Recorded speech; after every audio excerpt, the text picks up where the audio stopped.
kebakaran sumur minyak ilegal di Blora belum bisa dipadamkan. Ya, polisi telah melakukan penyelidikan dengan memeriksa 4 orang saksi.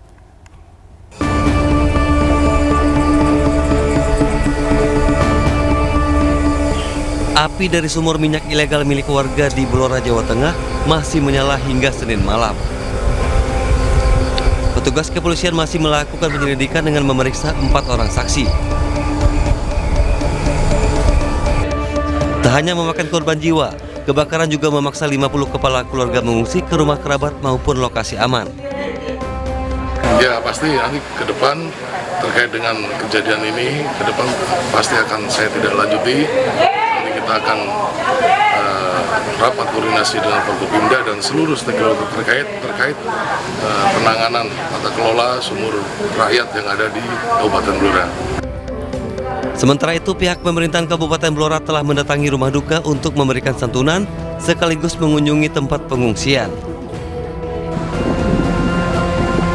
Sebelumnya, kebakaran hebat terjadi di sumur minyak rakyat di Dukuh Gendono, Desa Gandu, Kabupaten Blora, Jawa Tengah. Akibat peristiwa ini, 3 orang dilaporkan tewas. Dari Blora, Jawa Tengah, Heri Purnomo, iNews melaporkan. Dan bisa untuk mengetahui informasi terkini dari lokasi kebakaran sumur, kita sudah bergabung dengan rekan Heri Purnomo dari Blora, Jawa Tengah. Selamat pagi Heri, bagaimana kondisi terkini saat ini di sana? Selamat pagi. Ya, bisa kami sampaikan bahwa hingga pagi ini api masih belum padam. Petugas dari pemadam kebakaran masih berjaga-jaga dan ini 4 di belakang saya, 4 alat berat tadi pagi sudah melakukan pengambilan tanah untuk nantinya akan diuruk ke titik sumur api. Nah, hingga pagi ini saat ini istirahat dan di tempat pengungsian tadi sempat saya lihat bahwa para pengungsi mengeluhkan adanya peralatan mandi. Namun untuk makan mereka cukup dan alas untuk tidur hanya alas tikar. Nah ini ada juga anak-anak sekolah yang libur hingga 3 hari. Warga setempat yang berada di pengungsian ingin agar selanjutnya sumur-sumur ditutup. Nah ini di belakang saya masih ada petugas-petugas kepolisian yang masih berjaga-jaga bersama pemadam. Nah ini kita lihat api masih menyala dan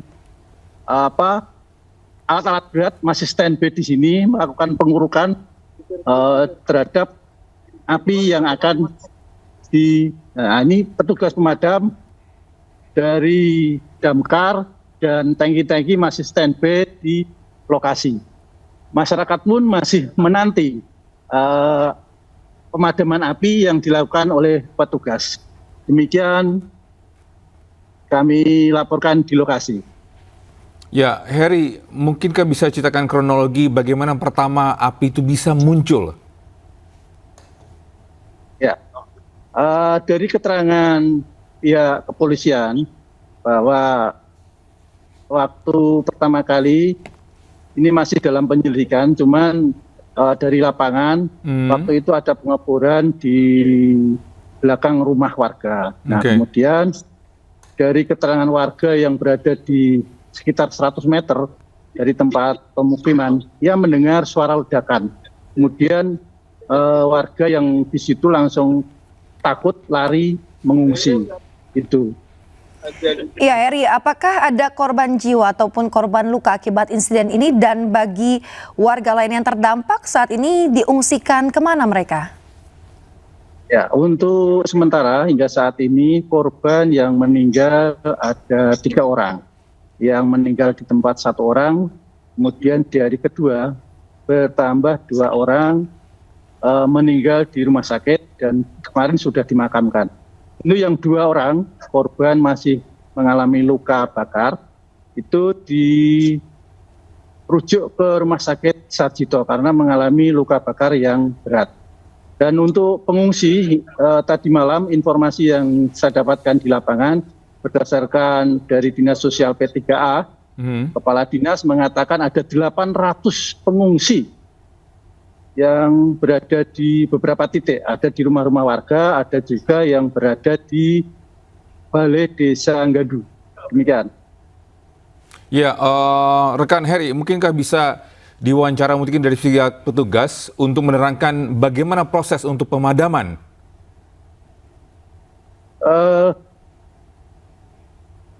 Ini pada istirahat sementara untuk petugas dari Damkar.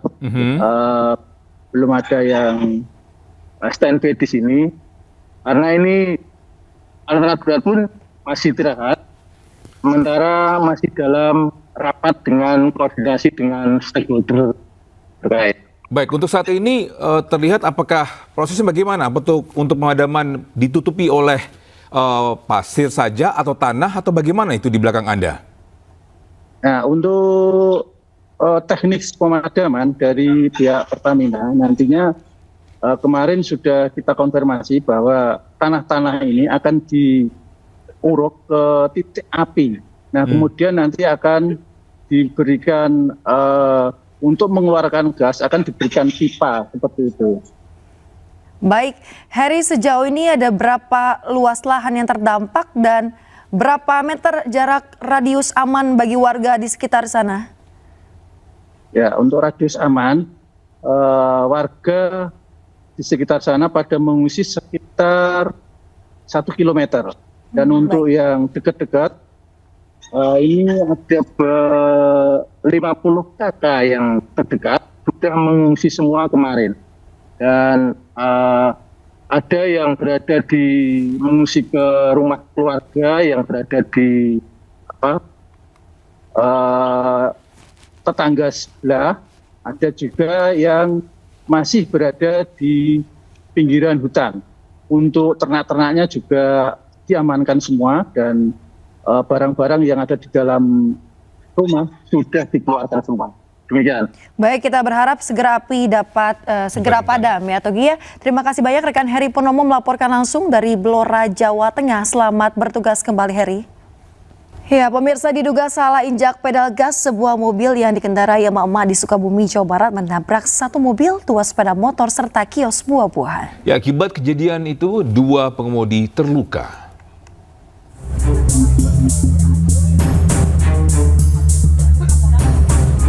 Sebuah minibus yang dikendarai emak-emak menabrak mobil dan sepeda motor yang diparkir di pinggir jalan di kawasan Pasar Tipar Gede, Sukabumi, Jawa Barat.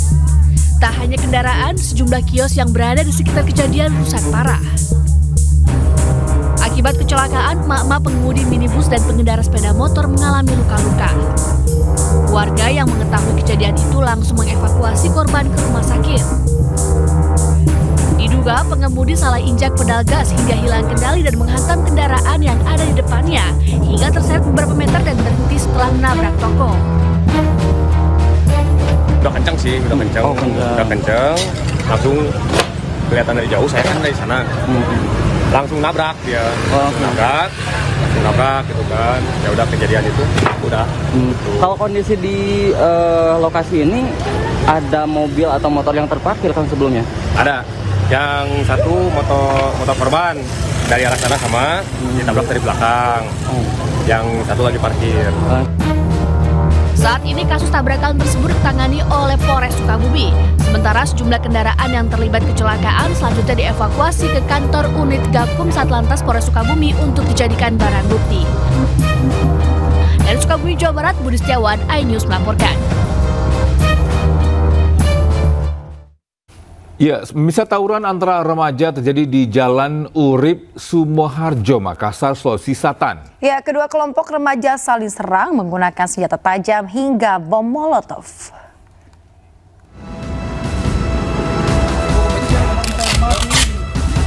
Dua kelompok remaja terlibat saling serang menggunakan senjata tajam hingga bom molotov di Jalan Urip Sumoharjo, Kota Makassar, Sulawesi Selatan.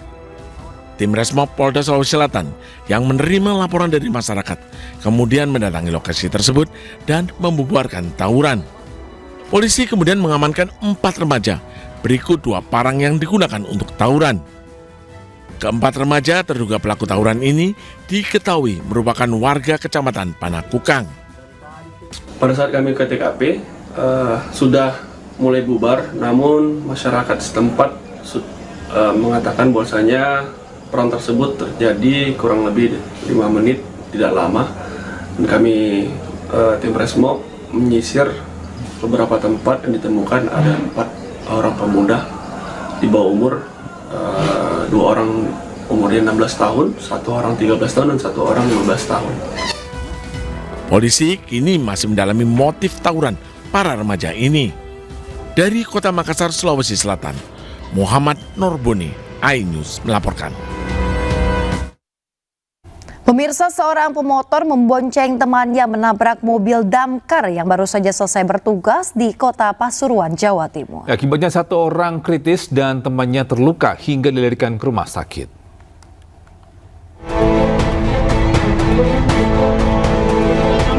Kecelakaan antara motor dan mobil damkar terjadi di Simpang 4, Kelurahan Kerampiangan, Bunggul Kidul, Kota Pasuruan, Jawa Timur. Dalam rekaman video amatir, 2 orang tergeletak di tengah jalan pasca benturan keras. Warga yang berada di lokasi langsung menolong keduanya dan dibawa ke RSUD Dr. R. Sudarsono, Kota Pasuruan. Menurut keterangan warga, kecelakaan bermula saat mobil damkar melintas dari arah utara ke selatan dengan sirene menyala. Dari arah barat ke timur, sebuah motor yang dikendarai Guntur membonceng Maulana melaju kencang, diduga menerobos lampu merah hingga menabrak mobil damkar tersebut. Akibat tabrakan, kedua korban terpental hingga terluka parah, 1 di antaranya kritis.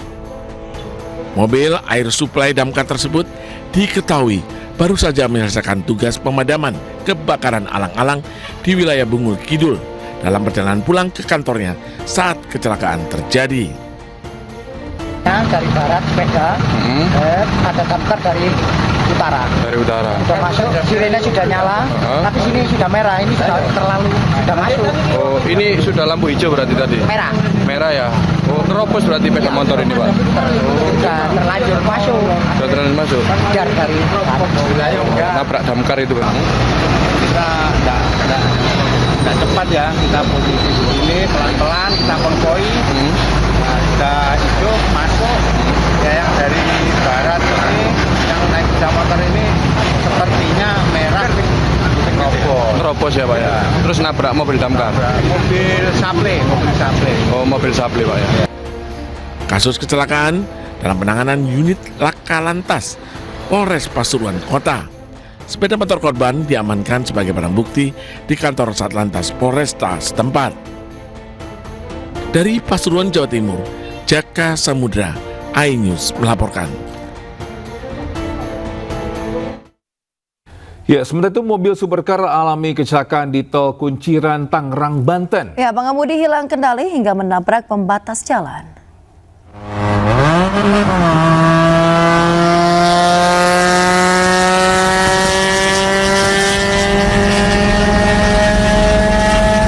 Pemirsa, peristiwa terjadi saat rombongan mobil mewah melintasi Tol Kunciran dengan kecepatan tinggi menuju arah Serpong. Di kilometer 15.500, pengemudi mobil berwarna putih hilang kendali hingga menabrak pembatas jalan. Saat kejadian, kondisi tol sedang sepi hingga tidak terjadi tabrakan beruntun. Pengemudi juga tidak mengalami luka, hanya mobil mewahnya mengalami kerusakan.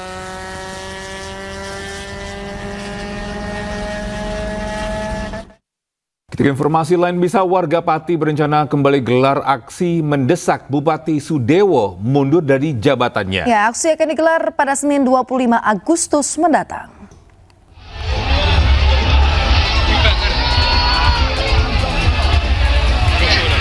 Aliansi Masyarakat Pati akan kembali menggelar aksi pada Senin 25 Agustus 2025.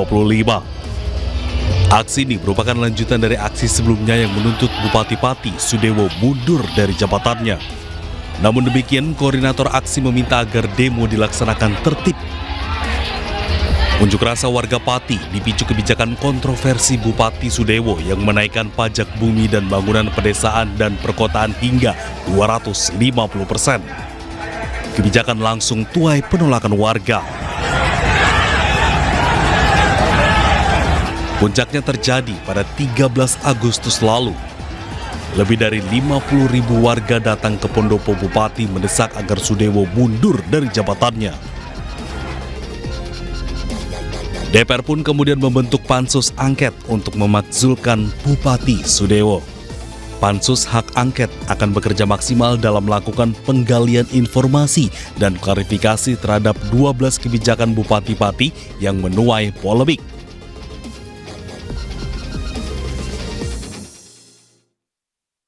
Pemirsa, pemerintah Kabupaten Semarang, Jawa Tengah akhirnya membatalkan kenaikan nilai jual objek pajak atau NJOP dan juga pajak bumi dan bangunan atau PBB sebesar 400%. Ya, pembatalan kenaikan PBB ini akan mengurangi target pendapatan daerah sebesar 3,8 miliar rupiah per tahun. NJOP yang berdampak Ya, bisa Bupati Semarang Ngesti Nugraha menegaskan pihaknya membatalkan kenaikan PBB sebesar 400% hingga akhir Desember 2025 mendatang. Batalnya kenaikan tarif PBB akan mengurangi target pendapatan daerah sebesar 3,8 miliar dari total 88 miliar rupiah per tahun. Meski begitu, Bupati Semarang menyebut pembatalan kenaikan PBB tidak akan mempengaruhi program pembangunan di Kabupaten Semarang karena pemerintah akan mencari sumber dana melalui investasi agar tidak membebani masyarakat.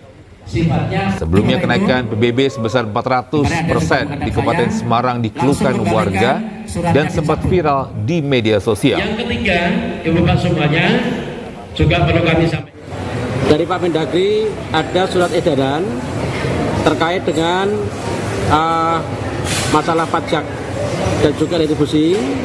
Kemudian kami tidak lanjuti bahwa kami mengadakan rapat lanjutan, yaitu kami mengambil keputusan kenaikan NJOP yang berdampak kepada kenaikan pajak bumi dan bangunan tahun 2025 kami batalkan.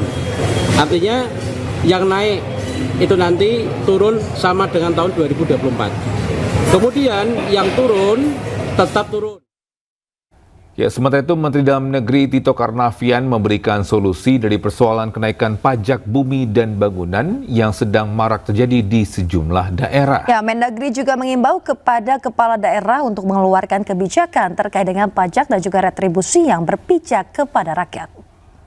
Saya sudah mengeluarkan surat edaran, sudah melakukan Zoom meeting kemarin kepada seluruh kepala daerah untuk yang pertama agar diperhatikan betul faktor sosial ekonomi masyarakat di daerahnya. Kalau itu memberatkan, maka aturan itu dapat ditunda atau dibatalkan. Yang kedua, saya meminta kepada seluruh daerah, ya, karena selama ini yang melakukan review adalah gubernur. Seluruh daerah, kabupaten kota yang akan mengusulkan kenaikan, yang akan merencanakan kenaikan pajak termasuk NJOP, penyesuaian NJOP, pajak bumi bangunan, ini harus menembuskan kepada Kemendagri, CQ, Dirjen Keuangan Daerah, agar kami juga dapat melakukan review dan memberikan masukan.